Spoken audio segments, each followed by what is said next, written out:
Hello, everyone, and welcome to the very first episode of Black History Quest, Oregon Black Pioneers' new history research program, sponsored by Roundhouse Foundation. My name is Zachary Stocks. I'm the Executive Director of Oregon Black Pioneers, and I will be your host this evening. We are coming to you live via the Oregon Black Pioneers Facebook and YouTube pages. For those of you that are just learning about our organization, Oregon Black Pioneers is Oregon's only nonprofit dedicated to preserving and presenting the experiences of people of African descent statewide. We're going to be going until about 7:45 this evening, so we hope you can stick around for the whole show. But if you can't, that's okay, because we will be recording this and posting this and every episode of Black History Quest to the Oregon Black Pioneers YouTube page. Now, before I go any further, I do want to take a moment to acknowledge the passing this week of Willie Richardson. Willie had been a part of the Oregon Black Pioneers Board of Directors since 1994 and was essential in incorporating our nonprofit, building our board, raising funds, and conducting the research which created our exhibitions. Under Willie's leadership, Oregon Black Pioneers has become the organization it is today. She leaves behind a lasting legacy and will be greatly missed by everyone who knew her. Now, since this is the first ever episode of Black History Quest, you're probably wondering right now, what is this show all about? So here's how it works. Last year, we recruited a number of talented history researchers who we're calling History Investigators, and we shared with them some of the materials from the Oregon Black Pioneers research files. Now, those materials included sources like newspaper clippings and photos, correspondence, a lot of different things. And no matter what they are, we know they have stories that they can tell us. The truth is, while we have a lot of things that we keep, we don't know all about each and every one of them. So we're reaching out to people who have the skills to do this kind of research to figure out what is the story behind some of those materials. So next several months, we're going to invite different history investigators onto this program, and they will present for us on what they've been looking into, the questions they were trying to uncover around those sources, and what they found. And after they present, we'll have a chance to discuss their findings in a bit more detail. And if time permits, we'll take questions from you, the audience. So as you're watching right now, if you have questions, please drop them into the chat, and our moderator will post them up here for us to get to. So without further ado, let's get started. I am thrilled to be able to welcome as our very first history investigator, someone I have been working with as long as I've been at Oregon Black Pioneers, Kylie Pine.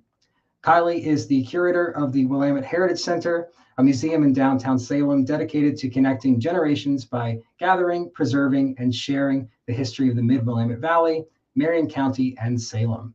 She graduated with a BA in American Studies from Willamette University and holds an MA in Museum Studies from the University of Washington. She's a founding member of the Oregon State Hospital Museum of Mental Health's Board of Directors and completed the initial inventory of their artifacts and helped to develop their very first permanent exhibitions. Kylie has also taught museum studies courses as an adjunct faculty member at the Anthropology Department of Western Oregon University. Please join me in welcoming Kylie Pine. Hey, Kylie. Hey, thank you. Yeah, how are you tonight? I'm doing great. I'm thrilled to be here and honored to be a part of this project. Well, we're very grateful to have you here, especially for this first ever episode. So, as you know, all Black History Quest investigations begin with a source that sparked an interest. So can you start by telling us what is the source that you were looking into and what caught your attention about it? Absolutely. So the source we're going to be looking at today is an advertisement that was published in the 1880 Salem City Directory. And for folks that aren't working with city directories on a daily basis, imagine a phone book before there were phones. They look like books like the ones right behind me here. And they usually have an alphabetical listing of people that are living inside the community, often with information about where they're working, who they're living with, and that type of thing. And then also a big classified section. And that's where the advertisement that we are looking at today came from.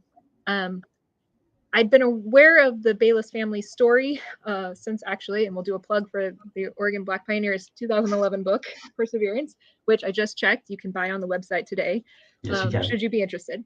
The family is mentioned in this book and has a biography portion in this book, but this advertisement was really the first time that I actually got to see something that was theirs.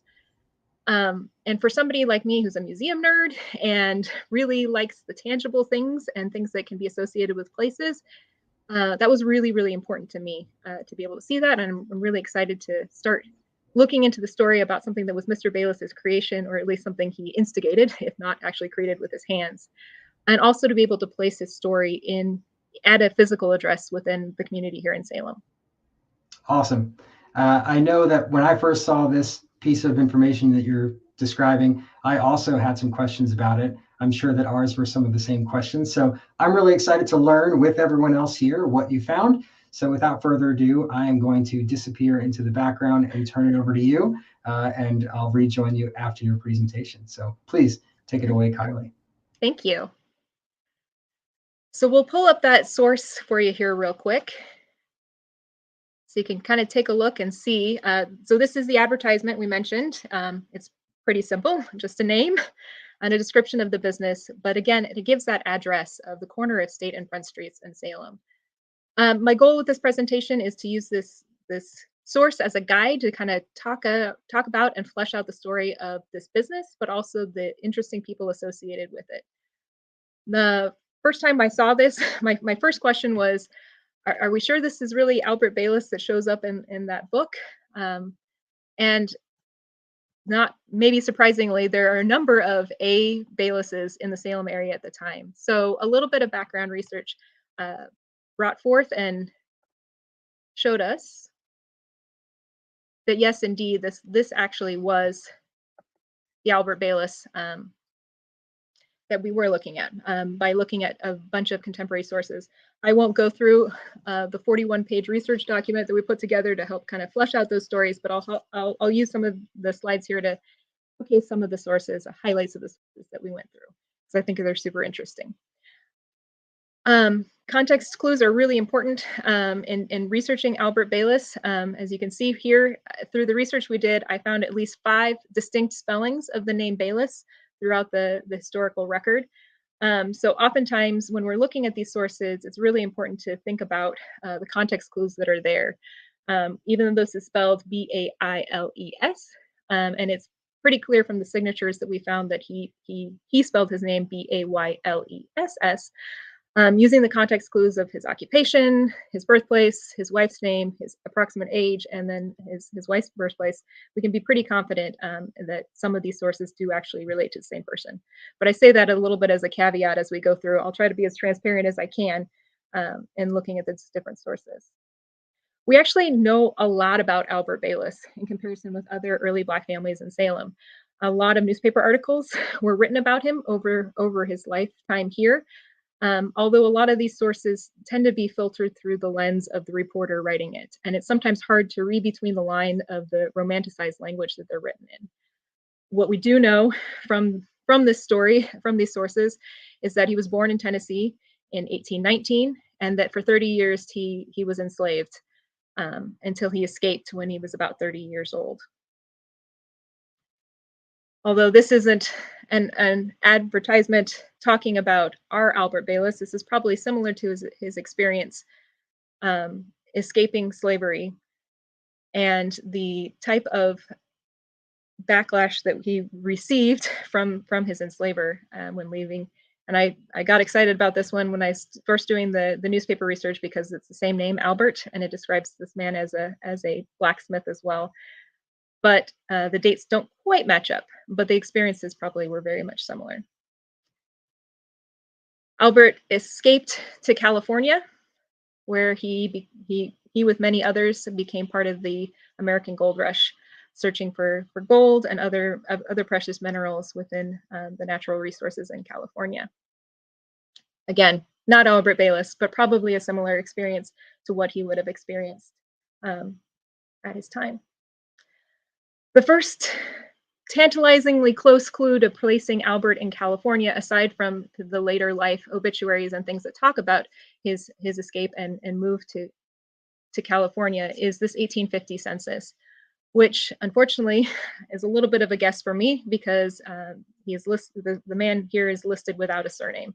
but the age is about right, his birthplace is about right, and the storyline kind of fits right. So it's very possible that this might have been Albert Bayless, and that he had arrived in California by 1850 in Trinity County, which, if you're looking at modern maps, is west of Redding area.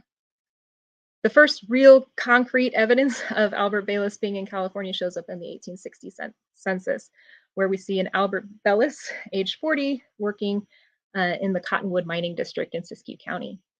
I really like this source because I think it gives you a little bit of a hint as to his prosperity as a miner in the area. You'll note that he's living with a man named John Lafayette, and that dollar amount on the right-hand side refers to the value of the estate. And his landlord has an estate of $100, but he and another fellow miner that's boarding there with him have a full estate of nearly 9 times that. Albert also shows up in the draft records, the inventory that was made in the county of all men of fighting ability and age during the American Civil War in 1863. At this time, he was counted in Henley, California, which may or may not be exactly where he was living. It may have just been the closest post office to where he was at the time. So Henley and the Cottonwood area that these records describe show up in Siskiyou County in California. Wairika, for anybody that's made the long road trip down to Southern California from Oregon, is probably the closest, most well-known city in that area. Henley, just south of the California border. Henley is located here where the red arrow is. I reached out to the folks at the Siskiyou County Museum just to see if they had any records of Albert Bayless, and a very, very kind volunteer there named Jill from their Friends organization got back to me and said, no, we don't have any specific information about Albert Bayless, but we do know that a number of Black miners made their way to this area and were part of the mining community there. Jill also mentioned that a lot of evidence of that community is found written in the geographic names in the landscape, and pointed to this area here and a creek with this name. How Albert Bayless made it to Salem, we may never know. We do know that he was in close proximity to the state of Oregon, but unless we find some kind of secret diary somewhere talking about his motivations, I'm not sure we'll ever answer that question. But in Salem, he did arrive sometime before 1866. Some of his early homesteading in that area comes to us from a much later source. There's a 1935 interview that's done actually in talking about this house on Liberty Street in Salem, and in describing it, saying that there was only one residence between that house and the creek just to the north of it, and that belonged to the shop of Mr. Albert Bayless, which is particularly interesting to me, knowing that in that area right now today is where the new Salem police station has been built, and knowing that there was some archaeological investigation and survey that was done during that time. So I'm really curious to see if there's any way to connect and see if there's any ferrous material that was left behind that might indicate where one of Mr. Bayless's first shops were. By 1867, there's some contradicting evidence to that 1935 source as well. The 1867 city directory shows him living at the north end of High Street, which is technically 1 block away from the description in the 1935 memoir in the newspaper. So it may be that it was a little bit further east than the police station facility. The first concrete evidence we have of Albert Bayless in Salem is actually his wedding certificate. There's some beautiful language in the obituary of both Albert Bayless and his wife Mary Ann about how they met, and it talks about him taking a walk through Polk County and looking across the hill and finding his bride to be. Albert Bayless marries Mary Randall. Sometimes it's also seen in records as Mary Reynolds in 1866 in Salem and Marion County. There's some interesting notes for individuals that have done research or read the Perseverance book. Elizabeth and William Johnson were the witnesses to that wedding, and the wedding was performed by O. Dickinson, which is the Reverend Obed Dickinson, who has an interesting story in and of himself. You see him here standing in front of a garden seed shop within 1 year of marrying Mary Ann and Albert Bayless, he had to give up his pastorship at the First Congregational Church in Salem because of his stance standing up for individuals in his congregation, Black individuals in his congregation, and speaking out against racist policies within the city of Salem of segregating schools and segregating membership inside the church as well.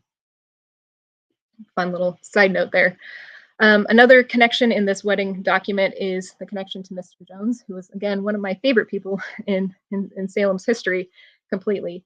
Mr. Jones is very likely Dan Jones, who had a very similar life experience to Albert Bayless, and I'm kind of hoping they met along the way. He made his way to California, and then his way to Jacksonville, and eventually to Salem. At the time, in Salem, he became an ordained minister with the Methodist Episcopal Church. He planted a church in Salem, and eventually was moved by the church administrators to places back east, I guess we could say. But before he did that, he was actually Oregon's representative at the 1873 National Civil Rights Convention in Washington, D.C., where he was in such good company as Frederick Douglass and others advocating for equal rights there. Dan Jones's advocacy continued through his work in education. He was a longtime lobbyist for equal rights within especially the educational system.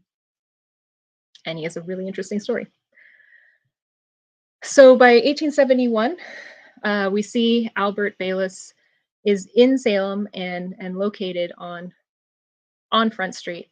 And it was established there for at least 9 years by the time our advertisement came out. We know from some other descriptions of the shop, especially in that 1871, that he was likely in charge of helping build the building, although it's I have not been able to find any deeds or any other evidence that he owned the property himself, but that he was very much involved in the building construction. So now with the source we have here and the advertisement, it was time to kind of overlay those historical sources with a modern map. So we pulled up a map from 1884 and started to look, where was this shop located at? Unfortunately, there are 3 blacksmith shops located at the corner of State and Front Street. So it was obvious that we needed to find a little more information to help narrow down which of these was actually Albert Bayless's shop. Thankfully, there's a memoir that was written by a woman who lived very nearby Albert Bayless in the 1880, that same year that advertisement was published in the city directory. In it, she describes that she lived in a house just across from Drake's Foundry on Front Street, and that she described Bayless as a neighbor who worked at the shop just beside us on the corner. So overlaying those descriptions with the map, we can find B.F. Drake's Foundry here on the northwest corner. Going across, we find the only DWG or dwelling house that's across the street from the foundry, and going around the corner helps identify that indeed Albert Drake's shop was on the northeast corner of Front and State Streets. Overlaying that with a modern map, the building no longer exists today, but would have been located about here. For reference purposes, if you're in Salem and you go to Salem's Riverfront Carousel, this is just across the street from there on the north side of the street. Fortunately, I don't have any pictures of the businesses, but I suspect that it looked a lot like other Salem blacksmith shops of a period like this, a wooden structure with foundries inside, and enough tools to be able to take care of his horseshoeing and general jobbing that he offers in the advertisement. The memoir also talks a little bit more about Albert Bayless's character and kindness. The woman that writes it remembers stopping by his shop for sticks of red striped candy on a regular basis as she was walking to and from school. It also brings up another interesting question. In describing Albert and Mary Ann Bayless, it describes a situation in which they took in a white boy to raise in their home. who was that, and what was the story behind that. So that was kind of the next trail that the research took. We know that Albert and Marianne Bayless were had a track record for being foster parents in both the 1870 and 1818 U.S. federal census. We should they are enumerated with a number of children which don't share their last names.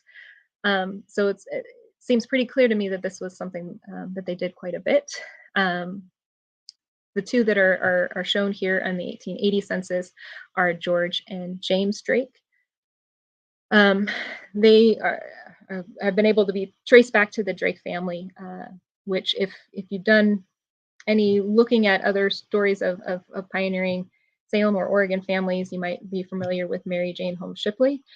It's pretty clear from the evidence that Alfred Drake, the father of the family, was the second husband of Mary Jane Holmes Shipley. Fortunately, that marriage only lasted for about a few months because he died fairly soon after they were married. But there's a connection point there. So George and David, the two children that were living with the Bayless family in 1880, are listed here as the youngest sons. Two of the other children died quite young, and unfortunately, Joseph S. Drake makes quite loud headlines, and being, as many in Salem would say, wrongfully accused of murder and hung for it at the time. There was a petition that was circulated asking the governor to pardon him, and it was supported by many people within the city of Salem, but it was not successful. So a little bit of context for the Drake family. The other thing to note, I'm going to go back really quick, sorry. Both George and James Drake are listed as nephews in the 1880s U.S. Census. And I'm not super clear if this is an honorific relationship or a biological one.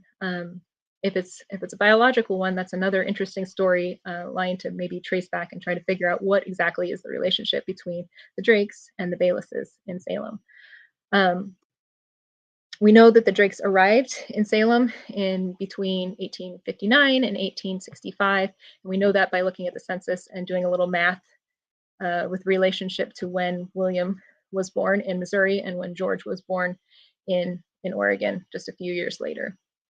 And it's interesting to note, if there is a biological relationship, that Alfred Drake was born in Kentucky, which is the same place that Marianne Bayless was born as well. So if there is a biological relationship between the two families, it seems likely, although I've not found any source material to back it up, that Alfred may have been the brother of Marianne.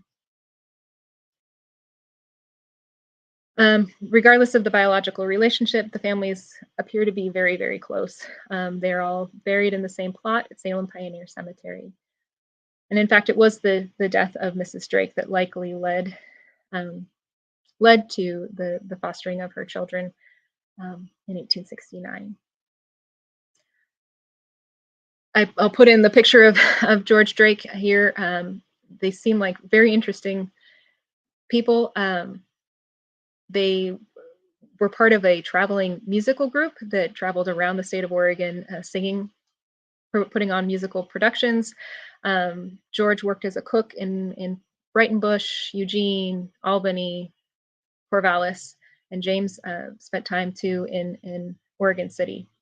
And unfortunately, the situation surrounding finding the photo was because George was actually sent to the Oregon State Penitentiary in 1902 on the charge of adultery, which is probably a story for another time.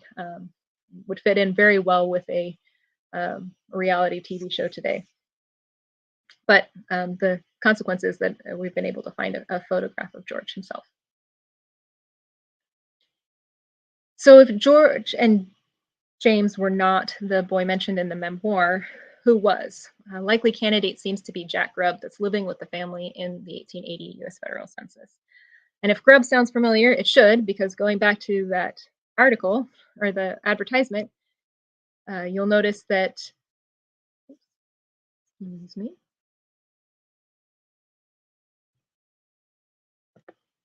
That's fun. Sorry. You'll notice that Grubb is the name of the individual listed as the partner of Albert Bayless. In fact, the city directory confirms that they were both living in the same household and business partners as well. Jack Grubb seems like it's most likely candidate for Jack Grubb would be Andrew Jackson Grubb, although there are many points of his biographical record that would be in contradiction with some of the things said in that memoir. Andrew Jackson Grubb was born in Douglas County and was listed in his obituary as a shoer of famous racehorses, potentially a skill that he learned from Albert Bayless during his time working with Bayless and Grubb.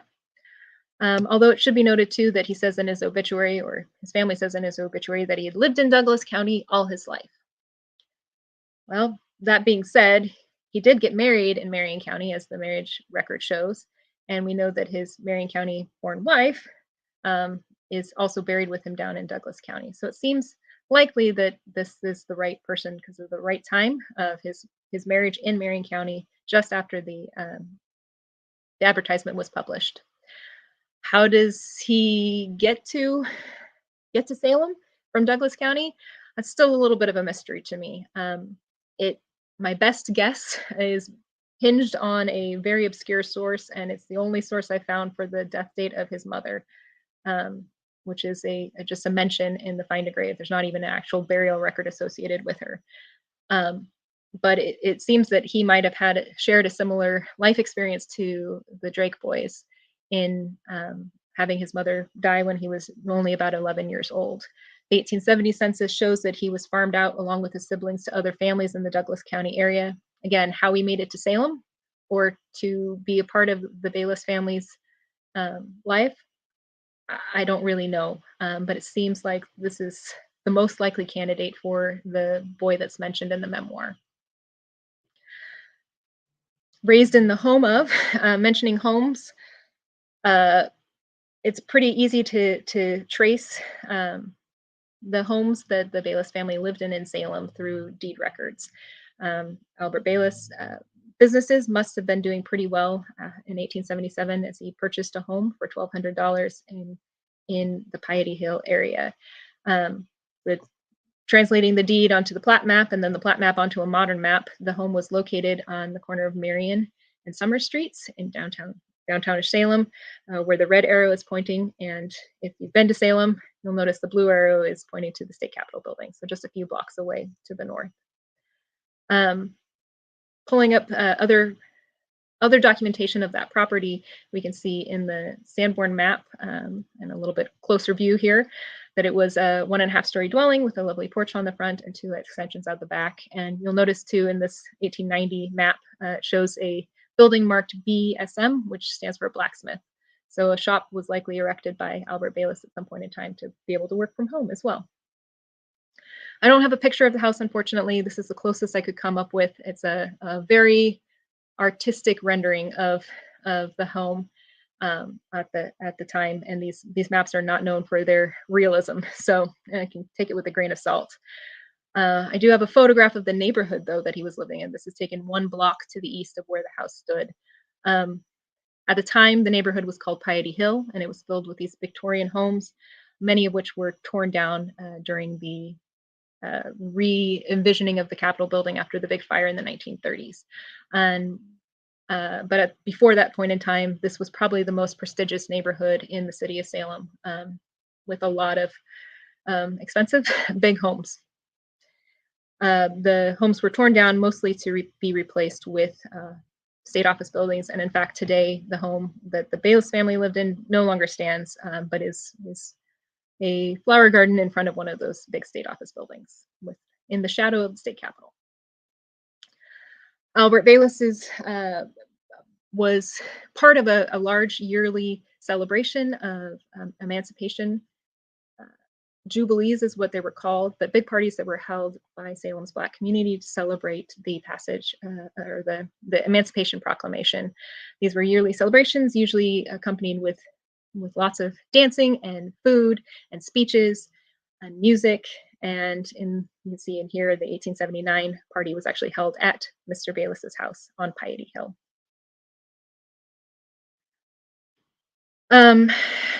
By 1890, the Bayless family decides to move further north in town, and they sell the house on Piety Hill and purchase a new property a little bit further north. I think I just mentioned this because it shows Albert Bayless signed this document. This is a transcription of the original deed. Unfortunately, I haven't been able to find his signature, but he was able to sign his name where his wife, Marianne, makes her mark, likely because she wasn't able to read or write. So the new home was in North Salem, what was called North Salem at the time, in the Riverside Addition. I'm excited a little bit about this because looking at the drawing here of the 1926 map, comparing it with today's structure that stands there, and looking at the county assessor's records showing a build date in 1900, it seems very likely to me that the house, at least a part of that house, may be still standing on 4th Street here in Salem today. We know life things happened at that house. Marianne Bayless was married before she married Albert, and she was married in Missouri and came west with at least one of her sons, George Randalls, or Reynolds. Again, the spelling changes depending on what source you're looking at. And he was actually married in this new house in North Salem in 1894. And I only really mention this because it's an opportunity to show a really cool picture that I just found in the last week, and I'm very excited about. We know about George Randalls, that he was part of the volunteer fire department, and just by coincidence, going through some photos the other day, found this picture of the 1913 Cherry Fair Parade, which featured the pioneer firefighters of Salem. And looking a little closer, and identify this gentleman here. And George is actually described for that parade, that same parade in the newspaper article, as taking care of the antique fire equipment that they were going to put on parade. So I'm 95% that this is George Reynolds, the son of Marianne Bayless. I was really excited about it. So part of the changing, the moving to North Salem may have been spurred by part of the Bayless family's support of a new church that was being planted, a AME Church, St. Paul's AME Church. They were charter members in 1891, and the church was actually built just around the corner from that North Salem property that they moved into in 1892 in the same year. We have this amazing picture from the State Library showing the church. It was located there, and a number of the parishioners at the church. I've always thought that Marianne and Albert Bayless were likely here somewhere, but no one is mentioned in an inscription on the back of the photograph. So it's just kind of a guessing who might be who in that space. We know that the Baylesses were really had a very active religious life and were very philanthropic within the Salem area. A call to the Salem First Methodist Church confirmed that they became active or probational members in 1869 and active members in 1870. The church that they attended does not look like the church today. And in fact, lore of the church suggests that Albert Bayless was actually responsible for spearheading and encouraging a fundraising effort to build the structure here, which still stands today and may actually be Salem's tallest building. There's a little bit of controversy about that. But by standing up in the congregation and encouraging people to make donations, they were able to overcome the final fundraising hurdle and raise enough money to complete this building. He gave to a lot of different causes, and that's seen throughout newspaper articles of the time period. He gave to the Marion Square Fund. Marion Square Park is Salem's first park, and he was one of the donors, giving as much money as Reuben P. Boyes, a famous lawyer in town, and B.F. Drake, the owner of that foundry that he worked across the street from for so many years. The one that's probably closest to my heart is his subscription to the Woolen Mill subsidy. I'm looking outside my window right now, and I can see the Thomas K. Woolen Mill that he helped fund the building of, and that we here at the Willamette Heritage Center continue to preserve and interpret its history. And he was a part of that effort by Salem citizens to make it happen. And he also did small things. I found this announcement or thank you printed in the newspaper, thanking him for bringing flowers for a fundraiser that was being done at the Women Christians Temperance Union Hall in 1888. In 1895, Albert Bayless's life takes a bit of a turn. He becomes blind by 1885, and his wife has a lot of health issues as well. Mary Ann does, and as the newspaper article says, they find it rather hard. It is a little encouraging to note that there became a tradition of on every year on Albert Bayless's birthday, his friends and other individuals in the community would come together and bring preserved food, firewood, and other things to help support the couple and celebrate his birthday. And there's a lovely tribute in his 87th birthday celebration here, talking about his place in the community and the work that he had done. And also in this 87th birthday celebration tribute is a grainy photograph of both Mary Ann and Albert Bayless standing in front of that 4th Street home in Salem. I'm super excited about this photograph in particular because I'm hoping that by some comparison, we may be able to identify which of those individuals in the church photo are Mary Ann and Albert Bayless. And I guess my vote is for this couple. I think the hairline and the facial features seem to fit the best with all of those.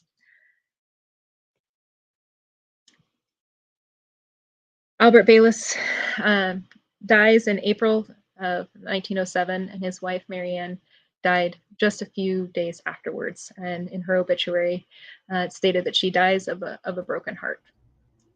And they are buried at Salem's Pioneer Cemetery here at Lot 369, which a new monument has been put in within the last few years.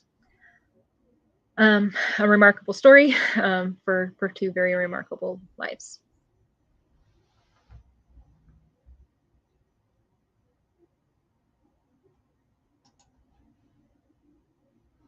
That is awesome, Kylie. I'm amazed that your program, which is titled Hidden in Plain Sight, is so apt, right? Because all of the sources that you found about Albert Bayless and his extended family, it really makes you wonder how he isn't someone that we already know so much about, because he seems to have been everywhere and connected to so many figures, prominent figures, not just within the Black community of Salem, but within the business community as well. And considering where he lived, it's all really remarkable, really. Yeah.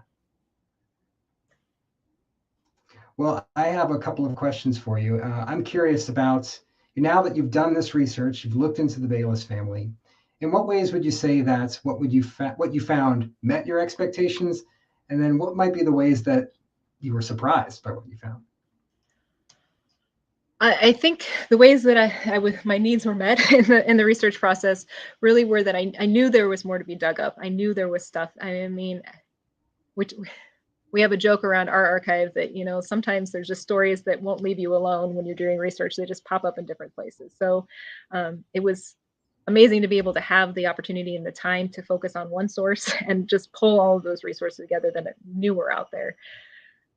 But the ways that it didn't really meet my expectations, I was desperate to find more about Albert and Mary Ann's early life before they made it to Oregon. And I'm just shocked that for all of the writings of their obituary and the stuff that I think I know about them, there's no other way outside of those obituaries to corroborate it. And I guess maybe I've been watching too much Finding Your Roots and getting excited about people finding stories, but there was just a lot of dead ends around trying to find that documentation in Tennessee and Kentucky, and things that I think should be there, just wasn't able to find. Even her story of coming to Oregon. In her obituary, she says that she came to Oregon in 1864 with a family of Ord, O-R-D.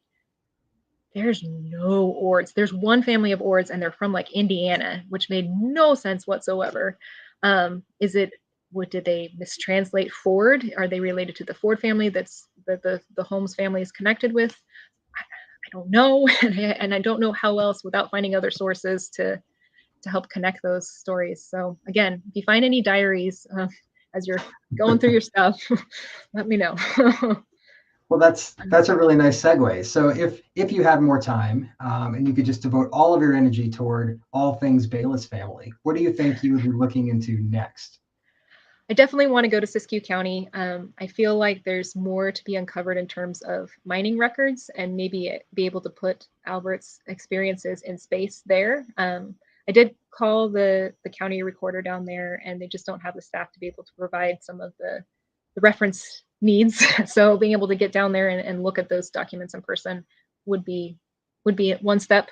And then looking maybe for folks back in Tennessee and Kentucky that may be able to help with some of that primary research documentation over there would probably be my next step. We do have a question that just came in from the chat. So Maureen asks, did you trace any of the Bayless family forward? I tried. So Marianne and Albert did not have any children. They married later in life. So there's no record of Albert ever having children elsewhere either. So there was the line kind of ended there. Marianne's first son, George, she had at least 4 children. At least her obituary says she has at least 4 children. 2 of them may or may not have made it to Oregon. We know George, whose picture you saw in the presentation, did. He did get married again later in life, and there's no evidence of children. His wife died fairly shortly after their marriage, and is buried actually in that same plot with the Baylesses. So I don't know. I know when he died. I know he's buried in Salem Pioneer Cemetery, but I don't know if they had any children before that. So did I trace them forward? I don't know if there's any generations ahead of there. It does say that when George's wife dies, it does say that she has a son, but it's unclear if the son, and it seems like probably the son is from a first marriage because there's no description of that in his obituary that there's a son involved as well. So no, I've hit a bit of a blank wall with that. And even the foster children, the Drake family, the trail just goes cold. And you think I can find them in the 1900 census. I know where they're living.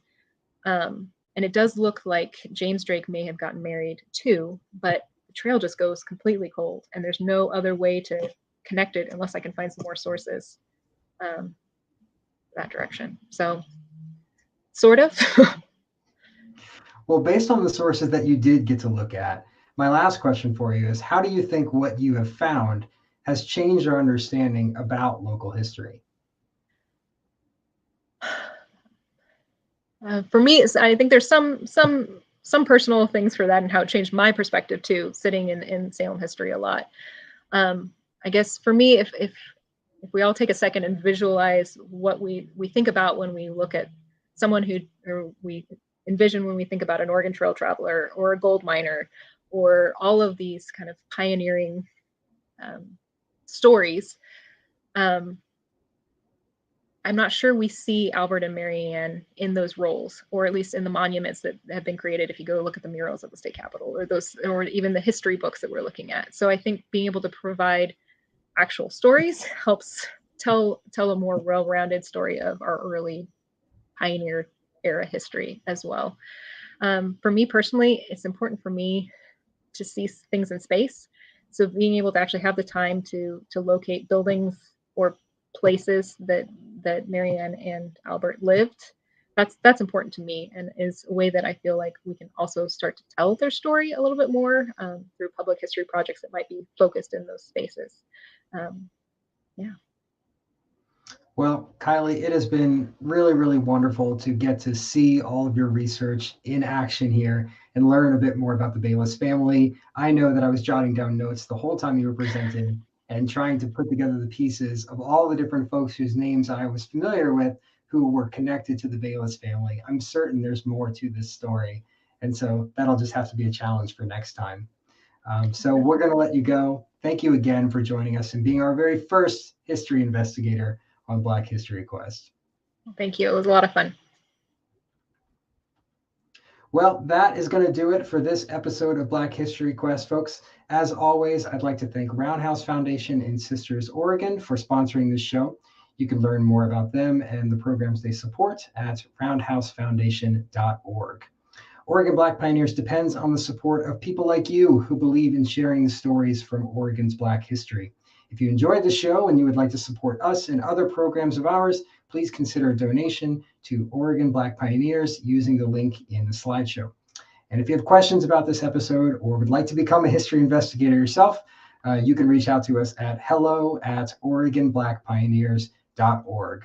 So stay tuned for the next episode of Black History Quest in March, where, as always, we will try to answer the question, how can one source change history? Thank you so much and have a great night.